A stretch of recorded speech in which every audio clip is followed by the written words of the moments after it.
Hello, આપણે જે next topic discuss કરવાનો છે એ ટોપિક છે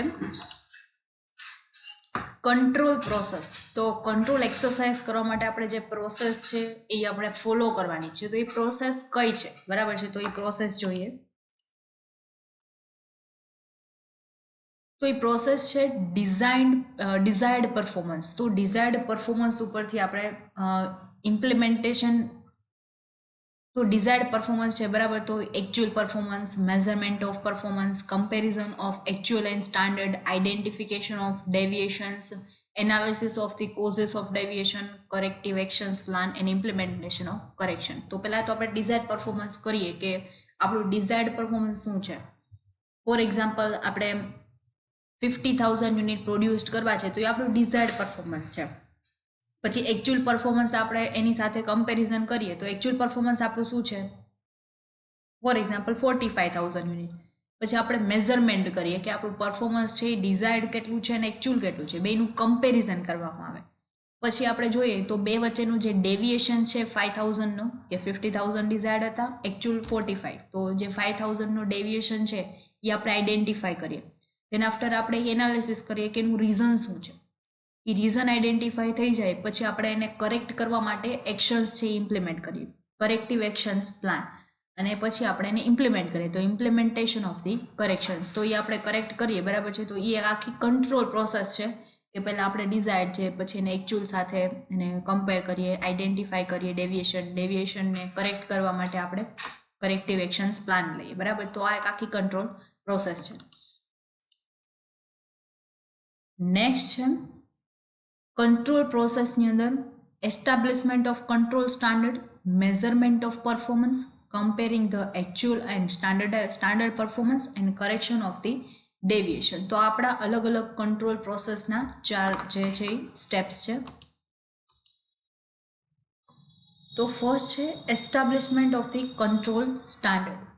four setting the standards for the control purpose, it is important to identify clearly and precisely the result which are desired. Precision in the statement of this standard is important. Standards may be precise if they are set in a quantities, physical such as a volume of products, manner, or monetary such as a cost, revenues and investment. તો આપણે જે standard decide કરેલું છે એ પ્રમાણે આપણે quantities છે એ set કરવાની, અને ફિઝિકલ કંટ્રોલ છે એ પ્રમાણે જ આપણે એના સ્ટાન્ડર્ડ છે એ બનાવીએ, અને ફિઝિકલ કંટ્રોલ છે આપણે એ પ્રમાણે જ એમને ઇમ્પ્લિમેન્ટ કરીએ. તો મેન આર કેટલા છે, મોનેટરી ટર્મ્સની અંદર આપણે ડિટરમાઇન કરીએ, કોસ્ટ, રેવન્યુ અને ઇન્વેસ્ટમેન્ટ છે એ જોઈએ. After setting the standard, it is also important to decide about the level of achievements of the performance which will be regarded as a good or satisfactory. તો આપણે standard છે એ set કરીએ. It is also important to decide about the level of achievements of the performance. કે આપણે decide કરીએ કે આપણું જે લેવલ છે, બરાબર છે, આપણા પરફોર્મન્સ અચીવમેન્ટ કરવાનું લેવલ કેટલું છે, બરાબર છે, અથવા તો આપણે કયા લેવલે પહોંચશું ત્યારે આપણે જે અથવા ડિઝાયર્ડ પરફોર્મન્સ છે અચીવ કરી શકીએ, બરાબર છે. અને ગુડ અને સેટિસ્ફેક્ટરી છે એવું પરફોર્મન્સ આપણને ક્યારે મળી શકે, તો એના માટે આપણે છે એ કંટ્રોલ સ્ટાન્ડર્ડ છે એ ડિસાઇડ કરીએ અને દેન આફ્ટર એસ્ટાબ્લિશ કરીએ અને આપણે એને ઇમ્પ્લિમેન્ટ કરીએ. Important characteristics which should considered while determining the level of performance as good for the some operations are output, expenses and resources. તો ઇમ્પોર્ટન્ટ કેરેક્ટરિસ્ટિક્સ આ 3 છે કે જેનાથી આપણે આ કંટ્રોલ છે એ પ્રોપરલી એક્સરસાઇઝ કરી શકીએ અને આપણું જે લેવલ ઓફ પરફોર્મન્સ છે એને ગુડ બનાવી શકીએ. તો આઉટપુટ છે કે કેટલું આઉટપુટ થવું જોઈએ, અને એક્સપેન્સીસ છે તો કેટલા એક્સપેન્સીસ હોવા જોઈએ. તેના આફ્ટર આપણી પાસે જેટલા રિસોર્સિસ છે તો એને ઓપ્ટિમમ યુટિલાઇઝેશન થવું જોઈએ. The desired level of performance should be reasonable and feasible. તો આપણું જે ડિઝાયર્ડ લેવલ ઓફ પરફોર્મન્સ છે એ રિઝનેબલ હોવું જોઈએ અને ફિઝિબલ હોવું જોઈએ, બરાબર છે. તો એ પ્રોપરલી આપણે ઇમ્પ્લિમેન્ટેડ કરતા હોવા જોઈએ. કે આપણે ફોર એક્ઝામ્પલ આપણી કંપનીની જેટલી પોટેન્શિયલ છે એ 50,000 યુનિટ મેક્સિમમ એનું છે એ આપણે પ્રોડક્શન કરી શકીએ એટલું છે, અને આપણે જે રાખેલું છે, જે આપણું સ્ટાન્ડર્ડાઇઝ પરફોર્મન્સ રાખેલું છે અથવા તો આપણે ડિઝાયર્ડ પરફોર્મન્સ છે એ 70,000 યુનિટનું રાખેલું છે, તો એ રિઝનેબલ કે ફિઝિબલ નથી. તો આપણું ડિઝાયર્ડ લેવલ ઓફ પરફોર્મન્સ છે એ ફિઝિબલ હોવું જોઈએ, રિઝનેબલ હોવું જોઈએ. Control standards are most effective when they are related to the performance of the specific individual, because a particular individual can be made responsible for this specific result. તો એનાથી આપણને specific result પણ મળી શકે.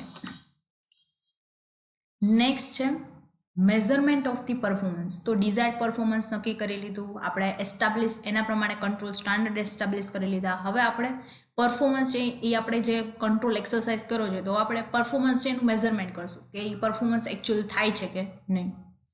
The step involves measuring the performance in respect of the work in terms of the control standard. The presence of the standard implies a corresponding ability to observe, comprehend the nature of existing conditions and to ascertain the degree of control begins the achieved. તો આપણે જે present performance છે એ આપણા desired performance સાથે match થાય છે કે નહીં, એની એટલી એબિલિટી છે કે નહીં, એ પ્રમાણે આપણે એ ડિસાઇડ કરવાનું છે. The measurement of performance against standard should be on the future basis. તો એ આપણા ફ્યુચર બેઝિસ ઉપર ડિપેન્ડ છે કે આપણે પરફોર્મન્સ છે એ કઈ રીતે મેઝર કરીએ છીએ અથવા તો કે કઈ રીતે આપણે જે સ્ટાન્ડર્ડ છે એ આપણે એને અચીવ કરી શકીએ, બરાબર છે. So that the deviation may be detected in advance of their actual occurrence and avoided by the appropriate actions. તો આપણે જો એ જે એકચ્યુઅલ પરફોર્મન્સ છે એને આપણે આ સ્ટાન્ડર્ડાઇઝ પરફોર્મન્સ સાથે એને મેચ કરીએ અને જે ડેવિએશન આવે તો આપણે એના માટે કરેક્ટિવ એક્શન્સ લઈએ અને એને અવોઇડ કરીએ, બરાબર છે. અપ્રોપ્રિએટ એક્શન્સ છે એનાથી આપણે એને અવોઇડ કરીશું. Appraisal of the actual or expected performance becomes an easy task if standards are properly determined and methods of measuring performance are expressed in a physical and monetary terms, such as a production unit, sales volume and profits, etc. તો આપણે જે standard છે એ properly determine કરેલા છે અને methods જે measure કરવાની છે, બરાબર છે, એ જો પ્રોપરલી આપણે ઇમ્પ્લિમેન્ટ કરેલી હશે તો આપણે આમાં જે એકચ્યુઅલ અને એક્સપેક્ટેડ પરફોર્મન્સ છે એનું જે આપણે કમ્પેરિઝન કરીએ છીએ એ ઇઝી ટાસ્ક થઈ જશે અને આપણે જે કરેક્ટિવ એક્શન છે એ પ્રોપરલી લઈ શકશું. ફિઝિકલ એન્ડ મોનેટરી ટર્મ્સ છે, પ્રોડક્શન યુનિટ છે, બરાબર છે, સેલ્સ વોલ્યુમ, પ્રોફિટ, આ બધું જ છે આપણે કમ્પેરિઝન કરી અને પછી આપણે એને કરેક્ટ કરશું. The performance which is qualitative and intangible, such as a human relation, employee moral, etc. cannot be measured precisely. તો આપણે જે પરફોર્મન્સ છે ક્વોન્ટિટેટિવ તો મેઝર કરી લીધું કે જે આપણે પાસ્ટ રેકોર્ડ સાથે મેચ કરીએ કે ડિઝાયર્ડ સાથે મેચ કરીએ અને કરેક્ટિવ એક્શન્સ લઈએ. ક્વોલિટેટિવ છે એની અંદર આપણે એવું ન કરી શકીએ કારણ કે એને આપણે જોઈ ન શકીએ. ઇન્ટેન્જિબલ વસ્તુ છે, હ્યુમન રિલેશન્સ છે એ આપણે કે પહેલાં હ્યુમન રિલેશન સારા હતા, હવે એટલા હ્યુમન રિલેશન સારા નથી, તો એ બે વચ્ચેનું કમ્પેરિઝન છે એ આપણે ન કરી શકીએ, બરાબર છે, કારણ કે એ ક્વોલિટેટિવ થિંગ્સ છે, ઇન્ટેન્જિબલ છે ને જ્યારે આપણે જોઈ ન શકીએ. તો એની અંદર કરેક્શન કઈ રીતે લઈ આવી શકીએ તો એના માટે પણ કંટ્રોલ છે એ જરૂરી છે, બરાબર છે, એને આપણે મેઝર ન કરી શકીએ બટ એની અંદર ઇમ્પ્રુવમેન્ટ છે એ લઈ આવી શકીએ. According to the Peter Drucker, it is very much desirable to clear and confirm measurement in all the key areas of the business. In his opinion, for measuring the tangible and intangible performance measurement, tangible and intangible means quantitative and qualitative performance, measurement must be clear, simple and rational. તો આપણું જે measurement છે એ clear હોવું જોઈએ, simple અને rational હોવું જોઈએ કે આપણે જે ગોલ અચીવ કરવાનો છે એ ક્લિયર હોવું જોઈએ કે આપણે 50,000 યુનિટ જ પ્રોડ્યુસ કરવાના છે. સિમ્પલ કે બધા જ લેબર લેવલના મેનેજમેન્ટને પણ સમજાઈ જાય એવું હોવું જોઈએ. રેશનલ કે આપણે જેમ જોયું હતું કે 70,000 યુનિટ પ્રોડ્યુસ કરવાની ડિઝાયર છે ને આપણી એબિલિટી 50ની જ છે તો એ રેશનલ નથી, તો આપણે રેશનલી 50,000નો જ ગોલ છે એ ડિસાઇડ કરવો જોઈએ. રિલિવન્ટ હોવી જોઈએ, direct attention and efforts and reliable, self-announcing and understandable without complicated interpretation or philosophical discussion. Philosophical discussion નહીં બટ આપણે એકચ્યુઅલ જે કરવાનું છે એ પ્રેક્ટિકલ જ એનું આપણે ડિસ્કશન કરીએ, એનું કોઈ કોમ્પ્લિકેશન્સ વગર છે અન્ડરસ્ટેન્ડ થઈ શકે એવું જ ઇન્ટરપ્રિટેશન કરવાનું છે. નેક્સ્ટ છે comparing actual and standard performance. The result made non through the data collection should be critically examined and compared with the standard established. તો તમારે જે સ્ટાન્ડર્ડ એસ્ટાબ્લિશ કરવાનું છે એને કમ્પેર્ડ કે એને ક્રિટિકલી એક્ઝામિન કરી અને એને કમ્પેર કરવાનું છે કે આપણે ડેટા કલેક્શન્સ છે એ પ્રોપરલી થઈ જાય, બરાબર છે, રિઝલ્ટ છે રિઝલ્ટ એ આપણે જે ડિસાઇડ કરેલું છે એ રિઝલ્ટ આવે એના માટે આપણે સ્ટાન્ડર્ડ છે એસ્ટાબ્લિશ કરતા હોઈએ છીએ. There can be no fixed standard about the extent of the deviation which can be tolerated. Sometimes even a small deviation may become a matter of serious concern and sometimes even a large deviation of performance is ignored by the management. તો ઘણીવાર એવું બની જાય કે તમે નાની એવી matter છે કે જે નાની એવી આ મિસ્ટેક છે કે જે બહુ મોટી બની જાય, બરાબર છે, અને ઘણીવાર એવું કે બહુ મોટી મિસ્ટેક છે એ થઈ ગઈ છે બટ એને મેનેજમેન્ટ દ્વારા ઇગ્નોર કરવામાં આવે, બરાબર છે. તો આપણે એકચ્યુઅલ અને સ્ટાન્ડર્ડ પરફોર્મન્સ છે એને મેચ કરીશું તો આપણને ખ્યાલ આવશે કે મેજર પ્રોબ્લેમ છે કે માઇનર પ્રોબ્લેમ છે કે જેને આ માટે આપણે કરેક્ટિવ એક્શન્સ છે એ લેવાના છે. નેક્સ્ટ છે correction of deviation. An organization is not a self-regulating system such as most state which operates in a state of equilibrium put there by the engineering design. In a business organization, this type of automatic control cannot be established because the state of affairs that exists is the result of so many factors in the total environment. તો આપણું જે total environment છે એની અંદર ઘણા બધા factors છે કે જે વર્ક કરે છે, બરાબર છે. તો એનું રિઝલ્ટ છે કે આપણે state of affairs automatic control આપણે એસ્ટાબ્લિશ ન કરી શકીએ because the state of affairs, બરાબર છે, કે જે that exist is result of so many factors in the total એન્વાયરમેન્ટની અંદર ઘણા બધા એવા ફેક્ટર્સ છે કે જે આપણે એક્ઝિસ્ટન્સ છે, બરાબર, કે એને આપણે એ ટોટલ એન્વાયરમેન્ટના એ ફેક્ટર્સને આપણે કન્સિડર કરીએ અને એના પ્રમાણે આપણે એનું જે પ્રોબ્લેમ્સ છે એનું સોલ્યુશન્સ છે એ લઈ આવી શકીએ. ઓટોમેટિક કંટ્રોલ છે એ આપણે એક્સરસાઇઝ કરી શકીએ. Such control action may be review of plans and goals and change therein on the basis of the such review, change in the assignment of the task, change in the existing technique of the directions and change in organizational structure of the deviation for the new facilities. તો organisation structure છે એની અંદર change આવે, તમે properly જે deviations છે, બરાબર છે, એ ડેવિએશન્સનો corrective actions લઈએ અને એને ચેન્જ કરીએ, બરાબર છે. ન્યૂ ફેસિલિટીઝ છે ઇમ્પ્લિમેન્ટ કરવામાં આવે કે જેનાથી આપણે કંટ્રોલ છે એ એક્સરસાઇઝ કરી શકીએ. તો એ ડેવિએશન્સ છે કે જેનું આપણે કરેક્શન કરવાનું છે. નેક્સ્ટ જે આપણો ટોપિક છે control techniques. Emphasizing the importance of the control techniques, Kunz and O'Daniel have said the tools closely related to the recent advances in planning techniques have brought the system approaches to the problem of control, a recognition that better planning is of the no avail without the better control. તો Coons and ઓડેનિયલ છે એને કીધેલું છે કે importance શું છે, બરાબર છે, કંટ્રોલનું જે આપણે ઓલરેડી આગળ ડિસ્કસ કરી લીધું. તો એના માટે અલગ અલગ ટેકનિક્સ આપેલી છે કે જેનાથી તમે કંટ્રોલ પ્રોપરલી એક્સરસાઇઝ કરી શકો છો. The tools closely related to the recent advances in planning techniques have brought the system approaches to the problem of control, a recognition that better planning is of no avail without better control. તો better planning છે એ આપણે properly એને follow ન કરી શકીએ જો આપણે better control implement ન કરેલો હોય, બરાબર છે. તો બેટર પ્લાનિંગ છે એ આપણે કરીએ બટ કંટ્રોલ ન કરીએ તો એના વગર પ્લાનિંગ છે એ નકામું છે. Various control techniques have been developed to assist the manager business and the non-business organization. તો કંટ્રોલ છે એ બે જગ્યાએ અલગ અલગ ટાઈપના કંટ્રોલ ટેકનિક છે તો અલગ અલગ જગ્યાએ ડેવલપ કરવામાં આવેલી છે કે બિઝનેસ એન્વાયરમેન્ટની અંદર અલગ અને નોન બિઝનેસ એન્વાયરમેન્ટ છે તો એની અંદર પણ અલગ ટાઈપની ટેકનિક છે એ યુઝ થતી હોય છે. તો એ બે ટેકનિક છે traditional technique and modern techniques, બરાબર છે. તો આપણે જોવાનું છે કે ટ્રેડિશનલ અને મોડર્ન ટેકનિક શું છે. તો આપણે ફર્સ્ટ લર્ન કરવાની છે ટ્રેડિશનલ ટેકનિક્સ. તો ટ્રેડિશનલ ટેકનિકની અંદર 4 ટેકનિક છે એ આપવામાં આવેલી છે. Personal observation, statistical report and analysis, break even analysis and budgetary control. તો આ 4 ટેકનિક છે કે જે આપણે ટ્રેડિશનલ ટેકનિકની અંદર લર્ન કરવાની છે.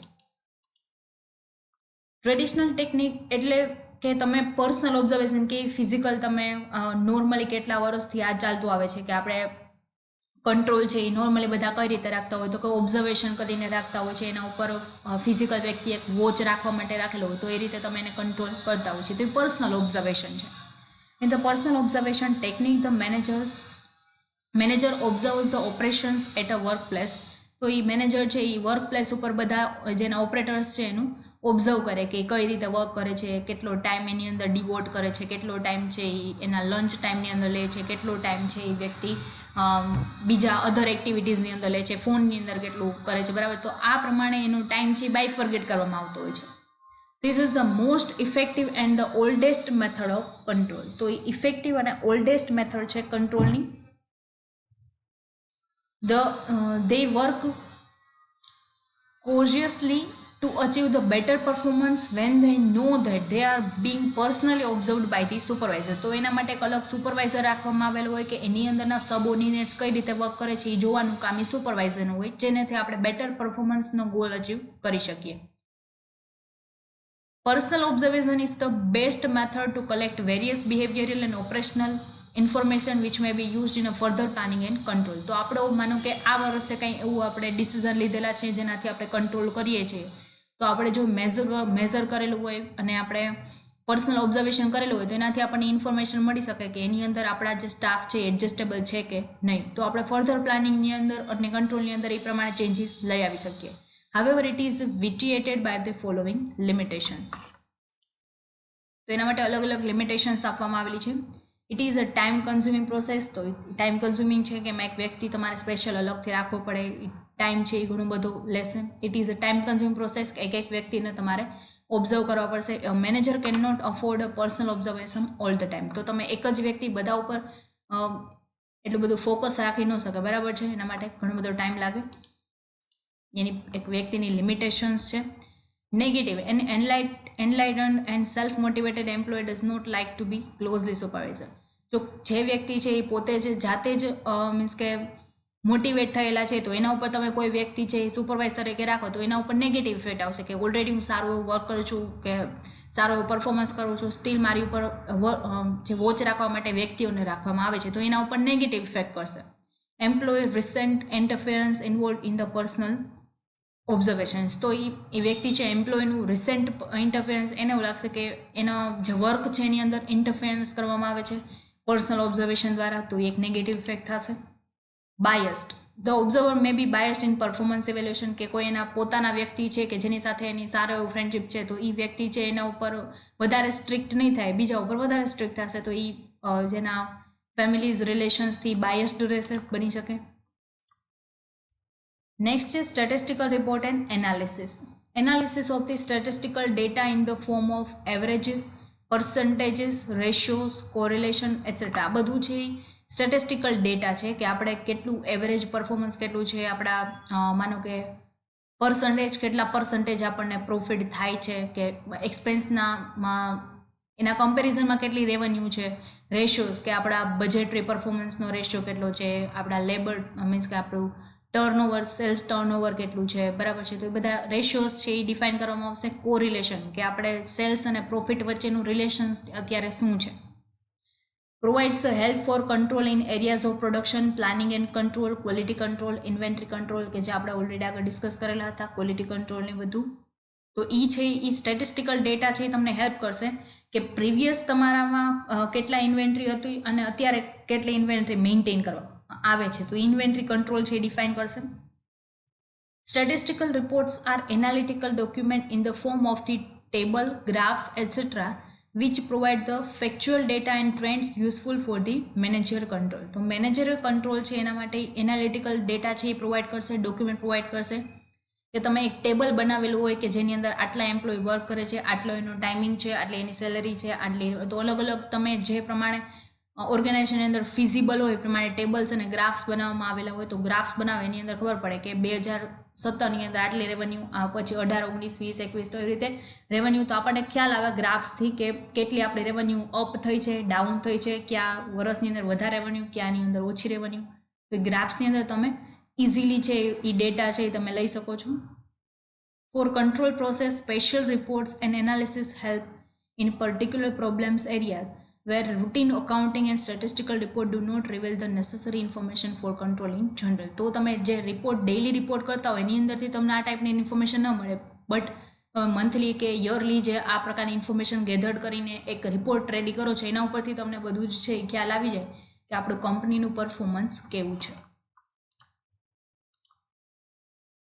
નેક્સ્ટ છે break even analysis. Break even analysis means કે તમારું એનાલિસિસ, તમારું પરફોર્મન્સ એવું હોય કે જેમાં તમને નો પ્રોફિટ થતો હોય કે નો લોસ થતો હોય, જેટલો એક્સપેન્સિસ છે એટલી જ રેવન્યુ, બરાબર છે, કાંઈ વધારાનો પ્રોફિટ નહીં કે ને લોસ નહીં, તો એ બ્રેક ઇવન પોઈન્ટ કહેવાય. Break even analysis present an analysis of relation between the cost of the production, volume of the production, price level of the output and scale mix and profits.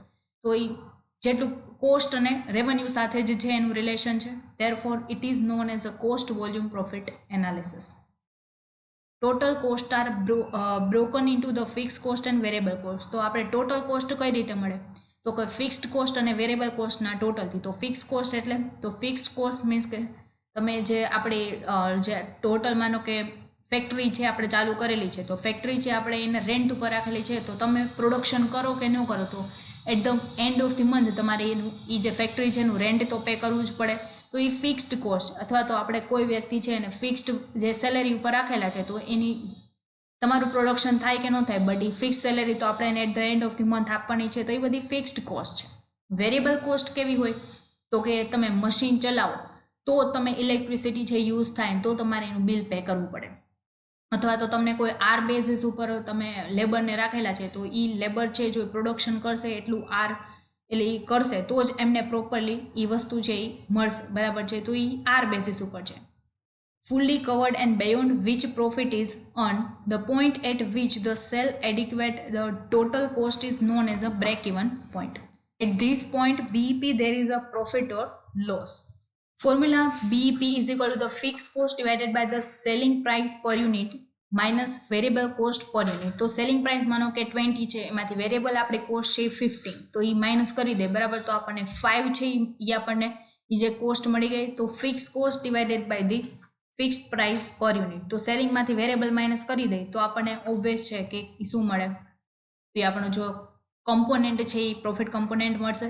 તો fix cost આ divide કરે એટલે આપણને BEP મળી જાય કે આપણે BEP point છે એ કેટલો છે. The break even analysis help in a managerial control in the following ways. It helps in a determining the minimum volume of the sales at which the cost are fully recovered. તો એ minimum volume of sales છે કે જે determine કરશે. It helps in a determining the minimum volume, કે આપણું સેલ્સનું minimum volume કેટલું હોવું જોઈએ કે જે આપણી કોસ્ટ છે એ રિકવર કરી શકે. It enables the management to exercise the control over the variable expenses if possible. જો variable expenses છે possible છે કે નહીં. The management can determine profit at a different level of activity or to estimate turnover for the desired profit. તો તમારું જે different level ઉપર activity તમે જે કરો છો, બરાબર છે, પ્રોફિટ જે છે એ ડિટરમાઇન થાય છે કે નહીં. Estimate turnover for the decide profit, તો આપણું એસ્ટિમેટ પરફોર્મન્સ છે એ થાય છે કે નહીં. કે માનો કે સેલ્સ ટર્નઓવર છે એ જેટલું થતું એના પ્રમાણે આપણને પ્રોફિટ મળે, તો સેલ્સ ટર્નઓવર કેટલું થાય છે, બરાબર છે, એ ડિટરમાઇન છે એ કરીએ તો આપણને ખ્યાલ આવે કે આપણો પ્રોફિટ છે એ કેટલો થશે. It is useful in judging the manager result for that decision. તો એને જે ડિસિઝન લીધેલો છે એના ઉપરથી જજ કરશે કે એનું મેનેજર રિઝલ્ટ કેટલું છે. લાસ્ટ જે પોઈન્ટ છે ટ્રેડિશનલ ટેકનિકની અંદર budgetary control. Budgetary control is the system wherein the budget for different activity are used for controlling and planning purpose in an organization. તો ડિફરન્ટ એક્ટિવિટી છે એ કરવામાં આવશે કે જેનાથી આપણને ખ્યાલ આવે કે control and planning purpose in an organization. તો બજેટરી કંટ્રોલ છે એવી સિસ્ટમ છે વેર ઇન ધ બજેટ્સ કે અલગ અલગ એક્ટિવિટી કરવામાં આવે અને કંટ્રોલ અને પ્લાનિંગ પર્પસની અંદર એને યુઝ કરવામાં આવે. કે આપણે જ્યારે કંટ્રોલ કરતા હોય તો ત્યારે આપણને એ એક મીન્સ કે નંબર આપી દેવામાં આવેલો હોય કે આ નંબર છે એટલાની અંદર જ તમારે એ એક્સપેન્સ થવો જોઈએ, બરાબર છે, આટલો જો જે છે નંબર આવો છો, બરાબર. તો એ પ્રમાણે છે એને બજેટ છે એ બનાવવામાં આવે કે 20,000 રૂપીસ છે એટલે એટલા જ આપણે એક્સપેન્સ કરવાના છે, તો એટલી કોસ્ટનું છે બજેટ બનાવવામાં આવશે. કે અને પ્લાનિંગ પર્પસ માટે પણ કંટ્રોલની જરૂર પડશે, તો એ બજેટરી કંટ્રોલ છે એના ઉપર બેઝડ છે. Budget are generally expressed in a monetary terms through the way may be also expressed in a non-monetary terms. When a particular activity is complete, actual performance is compared with the budgeted performance so as to know that the variations from the budget and to analyze the possible cause of deviation in order to fix the responsibility for failure to achieve the desired result. તો આપણે જે desired result જોઈએ છે કે આપણો profit છે એ 50,000 માનો કે થવો જોઈએ, ફોર એક્ઝામ્પલ આપણે એવું ડિસાઇડ કરેલું છે, તો એના માટે રિસ્પોન્સિબિલિટી છે આપણી કે 50,000 જે આપણો થવું જોઈએ તો એના માટે આપણે કયા કયા પરફોર્મન્સ છે એ એક્ટિવેટ કરવા પડશે, અથવા તો કેટલી કોસ્ટ છે એ કંટ્રોલ કરવી પડશે, બરાબર છે. તો એ આપણા ઉપર એક ટ્રેડિશનલ ટેકનિક છે. આપણા બજેટની અંદર કંટ્રોલ કરીએ તો આપણો પ્રોફિટ છે ઇન્ક્રીઝ થાય. Future budget are revised in the light of the actual performance. તો ફ્યુચર બજેટ છે આપણે એકચ્યુઅલ પરફોર્મન્સની પ્રમાણે જે આપણે રિવાઇઝ કરીએ કે આપણું ડિઝાયર્ડ પરફોર્મન્સ આટલું હતું, એકચ્યુઅલ આટલું થયું છે, તો હવે ફ્યુચરની અંદર આપણે કઈ રીતે બજેટ છે એ સેટ કરશું. તો એ આપણો બજેટરી કંટ્રોલ છે કે જે ટ્રેડિશનલ ટેકનિકની અંદર ઇન્ક્લુડ થાય છે. નેક્સ્ટ છે મોડર્ન ટેકનિક્સ કે જે આપણે નેક્સ્ટ લેક્ચરની અંદર ડિસ્કસ કરશું. Thank you.